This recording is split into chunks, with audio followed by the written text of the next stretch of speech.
with Reading wearing their traditional blue and white hoops and Stevenage in a predominantly white change shirt with blue shorts. It was sometimes difficult to tell them apart in the first half here, so to prevent any more passes going astray, the Royals raided the Madisky Stadium kit locker and trotted out in brilliant orange after the break. And while this wasn't exactly the total football their Dutch manager Jopstam craves, it was a passage to the FA Cup fourth round that relieved some of the pressure on him. A Jon Dadi Bodvarsson hat-trick fired Reading into the fourth round of FA Cup on Tuesday.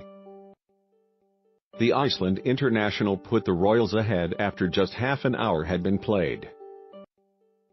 Bodvarsson then doubled his and the Royals' tally before the break to down Stevenage. He completed his hat-trick on the hour mark after Reading changed kits at halftime. Reading 4-2-3-1 Jacola Bakuna Richards 80. Ilori, Blackett, Gunter, C. Edwards, Kelly, Aluko, Clement, Behrens, Bodvarsson. Substitutes not used: Manon, G.K. Evans, McCleary, Kermorgant, Popa, Andresen. Manager Jopstam. Scorer Bodvarsson 32, 44, 64. Stevenage 4-4-2 T. King, Henry, C. J. King, Wilmot, Martin, Pett, Smith, McKee, Conlon 71, Kennedy, Samuel 71, Newton, Giorgio 85, Godden. Substitutes not used: Fryer, G.K. Franks, Wilkinson, Van Kooten. Manager Darren Sarl. Booked Newton. Referee Tim Robinson, West Sussex. Attendance 4,986, 608 away. It was also an exhibition in high school finishing by Reading's Jon Dadi Bodvarsson. The Iceland striker, who has been starved of game time in a World Cup year but seized his chance here. His first was a volley, his second a thumping header, and his third a tap-in. But he won't be especially fussed about how they came about, having enhanced his claim for more regular football. In a Reading side going nowhere in the bottom half of the championship, any additional firepower must surely be gratefully received.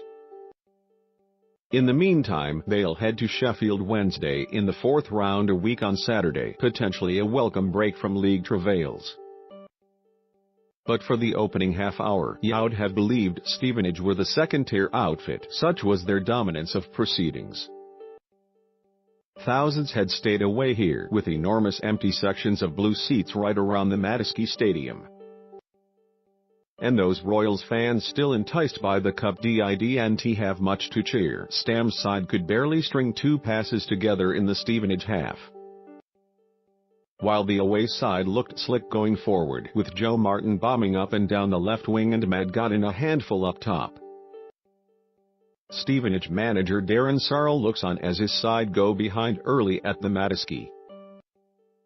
Bodvarsson tucks home his first comfortable as the championship outfit start well. Royals skipper Chris Gunter, who assisted all three of Bodvarsson's goals on Tuesday night. The forward's second strike was also unable to be kept out by Stevenage's keeper Tom King. Jopstam, Royals boss, looks pleased with his side's first-half exploits as they go in 2-0 up. Those two combined after just 10 minutes, with Godden scoring with a glancing header from Martin's free kick, only to see the linesman's flag raised for offside. An inviting ball from the opposite flank gave Godden, who has scored 4 FA Cup goals already this season, a point-blank header, but keeper Ansi Jacola managed to scoop the ball away. Still, Stevenage came, belying their status as a lower mid-table League Two team. Jack King's strike was repelled by Jacola, while there was a penalty shout when Leandro Bakuna appears to shove Godden. There really wasn't any indication that Stevenage would be punished for missing their chances. But all of a sudden it occurred to Reading that they were the higher-ranked combatant. Enter Bodvarsson, who steered the contest out of Stevenage's grasp with 2 goals in 12 minutes from what was Reading's first attack of any note. Chris Gunter's cross from the left was flicked on by defender King straight to Bodvarsson, unmarked and just a few yards from goal. He simply steered his shot beyond keeper Tom King and into the corner. Reading were forced to change into a luminous orange strip in the second half due to kick clash. Ben Wilmot of Stevenage jumps with Anssi Jaakkola of Reading during an aerial battle. Bodvarsson then put the tie beyond all doubt when he headed home to secure the win. His second, a minute before half-time, was a thing of beauty. Again it was Gunter who supplied the ammunition with a left-wing cross, and the Iceland forward's bullet header from just inside the box crashed home off the post. Bodvarsson's evidently well-toned neck muscles were responsible for his fifth goal of the campaign.